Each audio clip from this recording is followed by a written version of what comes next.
1769. À l'école militaire, il apprend très vite et s'élève. Pendant la Révolution, il devient général. Il gagne des batailles, son courage est sans égal. Napoléon, Napoléon, il a changé la nation.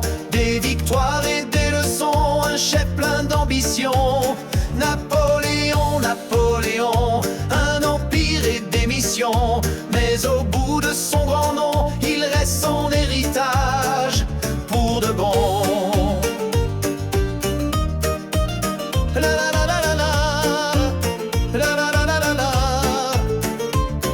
Il gagne en Italie, Arcole, Rivoli. Les Français l'admirent, il devient très applaudi. Un coup d'état en 99. Le pouvoir est à lui, il va très vite et sans trêve. Napoléon, Napoléon, il a changé la nation. Des victoires et des leçons, un chef plein d'ambition.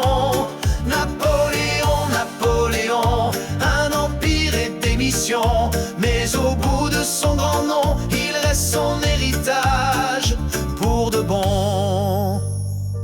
En 1804, il devient empereur, mais il perd peu à peu un peu de son cœur. Moins de liberté, toujours plus de guerre, il veut dominer toute la terre. Austerlitz, Wagram, encore des victoires, mais plus tard vient la chute, c'est une autre histoire. Waterloo le bat, Sainte-Hélène le reçoit, mais son nom reste fort, et on en parle encore parfois.